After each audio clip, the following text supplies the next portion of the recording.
வணக்கம். நம்மளோட சேனலில் இன்றைக்கி ஒரு குட்டியான அழகான ஸ்டோரியை தான் பார்க்க போகிறோம்.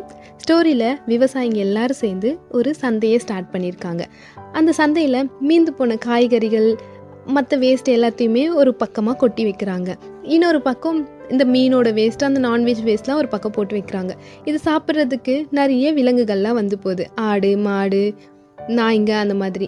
இந்த விஷயம் பக்கத்து தெருவில் இருக்க ஒரு பூனைக்குட்டிக்கு தெரிய வருது. இந்த மாதிரி அந்த சந்தைக்கு போனோன்னா அங்கே ஒரு ஓரமாக வந்து வேஸ்ட்டு கொட்டியிருக்காங்க, நம்ம போனோன்னா நமக்கு தேவையான எல்லா சாப்பாடும் கிடச்சிரும் அப்படின்ட்டு. அதனால் மறுநாள் ஆர்வமாக அந்த பூனைக்குட்டி இங்கே தேடி வருது. வந்து பார்த்தா அந்த வேஸ்ட்டை சுற்றி நாய்ங்கள்லாம் நிற்குதுங்க. இதுக்கு ஒரே பயமாயிடுச்சு. நம்ம இதை சாப்பிடலான்னு வந்தோம், அந்த வேஸ்ட்டை நம்மளை இந்த நாய்ங்க சாப்பிட்ரும் போல இருக்குது, வெயிட் பண்ணுவோம் அப்படின்னு வெயிட் பண்ணி பார்த்துட்டே இருக்குது. அப்புறம் கொஞ்சம் கொஞ்சமாக அந்த நாய்ங்கள்லாம் கலைஞ்சி போகுது. அப்புறம் உடனே போய் பூனைக்குட்டி அதுக்கு தேவையானது கொஞ்சம் கொஞ்சமாக சாப்பிட்டுட்டு ஓடி வந்துடுது. நாய்ங்க வர சத்தத்தை கேட்டதும் டெய்லி நினைக்குது, நம்ம வரோம் ஆனால் பாதி வயிறு கூட நமக்கு நிரம்ப மாட்டேங்குது, அதுக்குள்ளே ஏதாவது நாய்ங்க வந்துடுது, பயந்து பயந்து சாப்பிட்றோம், என்ன தான் பண்ணலாம் அப்படின்னு அந்த பூனைக்குட்டி யோசிச்சுட்டே இருக்குது. அப்படி யோசிச்சுட்டே இருக்கும்போது ஒரு நாள் என்ன பண்ணுது, ஒரு பெரிய பீஸாக இருக்குது. பெரிய பீஸை எடுத்துகிட்டு ஓடி வருது. ஆனால் நாய்ங்க கவனிச்சிடுது. அந்த நாய்ங்க என்ன பண்ணுது, இதை துரத்திட்டே வருது. அப்போது இது ஓடி வந்து ஒரு கருப்பு கலர் மரத்து மேலே ஏறி உட்காந்துக்குது. அந்த நாய்ங்களும் வந்து இதை பார்த்து நல்லா குலைச்சிட்டு ஒன்றுமே பண்ண முடியலையே அப்படின்ட்டு குறைச்சிட்டு கிளம்பி போயிடுதுங்க.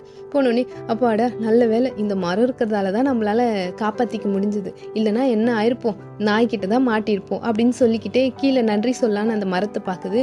ஆனால் அது ஏறி உட்காந்துருக்கிறது மரமே இல்லை, ஒரு கருப்பு கலர் எருமை மாடு. அப்புறம் ஐயோ என்னடா இது, நாய்கிட்ட தப்பிச்சு மாடுகிட்ட வந்து மாட்டிட்டோமே அப்படின்னு நினச்சி பார்க்குது. ஆனால் அந்த மாடு அதுக்கும் இதுக்கும் சம்மந்தமே இல்லாத மாதிரி நல்லா காய்கறி வேஸ்ட்டில் அது நல்லா சாப்பிட்டுட்டு நார்மலாக இருக்குது, எந்த ஒரு ரியாக்ஷனுமே கொடுக்கல. இந்த பூனைக்குட்டி நினைக்குது, நம்ம வந்து ஏறி உட்காந்துருக்கிறது கூட இந்த மாடுக்கு தெரியல பாரு, அது பாட்டுன்னு சாப்பிட்டுட்டு இருக்கு அப்படின்னு நினச்சி இதுவும் எடுத்துகிட்டு வந்த பீஸை வச்சு நல்லா சாப்பிட்டுட்டு ஓடி போயிடுது. இதே மாதிரி டெய்லியும் வரும், ஓடி வந்து இந்த எருமை மாடு மேலே உட்காந்துக்கும் இந்த பூனைக்குட்டி, சாப்பிடவும் போகும். இதே மாதிரி பண்ணிகிட்டே இருந்துச்சு. ஒரு நாள் இந்த எருமை வரவே இல்லை, அங்கே இல்லை. அதை பற்றி இந்த பூனைக்குட்டி யோசிக்க கூட இல்லை. இன்னொரு எருமை மாடு இருந்துச்சு. அது என்ன பண்ணுச்சு, அந்த பீஸை எடுத்துகிட்டு ஓடி போய் உட்காந்து முதுகில் உட்காந்து சாப்பிட ஆரம்பித்தோடனே பட்டுன்னு ஒரு அடி விழுது இந்த பூனைக்குட்டிக்கு அந்த எருமை மாட்டோட வாலில். என்னை எதுக்கு உன் வாலில் அடித்த, நான் என்ன பண்ணேன் அப்படின்னு கேட்குது அந்த பூனைக்குட்டி. அதுக்கு சொல்லுது, நீ எதுக்கு என்னோட முதுகை கீறின அப்படின்னு கேட்குது. நான் உன் முதுகை கீறிட்டேனா? ஆமாம், நீ அந்த பீஸ் சாப்பிட்றல, அதில் பாரு, நீ கீழே என்னோட முதுகையும் நீ கீறி வச்சிருக்க, ரத்தம் வருது பாரு எனக்கு அப்படின்னுது. அப்போ தான் யோசிக்குது, ஐயோ இத்தனை நாள் நம்ம அந்த எருமை மேலே உட்காந்து சாப்பிட்டோமே, அப்போ நம்ம அந்த எருமைக்கும் தானே காயம் இருந்திருக்கோம், ஒரு நாள் கூட நம்மளை சொல்லலையே, திட்டலையே, ஒரு அடி கூட அடித்தது இல்லையே அப்படின்னு அந்த எருமையை பற்றி அப்போ தான் நினைக்குது. அப்புறம் என்ன பண்ணும், சரி அந்த எருமை எங்கே இருக்குது அப்படின்னு தேட ஆரம்பிக்கும். தேடிட்டே இருக்கும், கிடைக்கல. அப்புறம் ரொம்ப நேரம் தேடி அலைஞ்ச பிறகு அந்த எருமை மாடு ஒரு பக்கமாக நின்றுட்டு ஏதோ புல் ஏதோ சாப்பிட்டுட்டு இருக்கும். அப்போ போயிட்டு நான் உங்ககிட்ட மன்னிப்பு கேட்கணும் அப்படின்னு கேட்குது அந்த பூனைக்குட்டி. நீ எதுக்கு என்ன மன்னிப்பு கேட்குற, நீ என்ன பண்ண அப்படின்னு கேட்குது.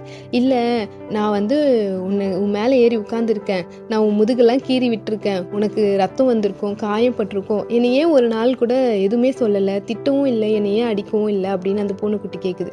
அதெல்லாம் ஒரு விஷயமே இல்லை, நீ என்ன தெரிஞ்ச தெரியாமல் தானே பண்ண, தெரிஞ்சு பண்ணணும் தெரியாமல் பண்ணணும், ஆனாலும் உனக்கு வலிச்சிருக்கும்ல அப்படின்னு கேட்குது. அதெல்லாம் எனக்கு ஒன்றும் இல்லை அப்படின்னு அந்த எருமை மாடு சொல்லுது.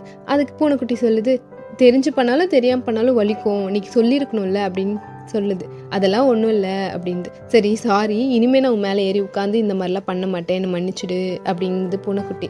இல்லை நீ இனிமேலும் நீ டெய்லி வரணும், என் மேலே உட்காந்து சாப்பிடு, விளையாடு, எனக்கு எந்த ஒரு வலியுமே இல்லை, நீ வா அப்படிங்குது. அப்படியா அப்படின்னு சொல்லி பார்த்துட்டு இந்த பூனைக்குட்டி மனசில் நினைக்குதுச்சா, எனக்கு ஒரு பெஸ்ட் ஃப்ரெண்டு கிடச்சிருக்கான் அப்படின்னு நினச்சி அதை பார்த்துட்டே அப்படியே நடந்து 2 பேரும் சேர்ந்து போகிறாங்க. ஆக்சுவலாக இந்த கதையிலேருந்து நாம் என்ன தெரிஞ்சுக்கணும் அப்படின்னு பார்த்தா, நம்ம கொடுக்குற காயத்தை எல்லாரும் தாங்கிக்க மாட்டாங்க. அப்படி நமக்காக தாங்கி நிற்கிறாங்க அப்படின்னா அவங்களுக்கு நம்ம எவ்வளோ உண்மையாக இருக்கணும் அப்படின்றதையும் கற்றுக்கணும். அவ்வளோதான். நன்றி.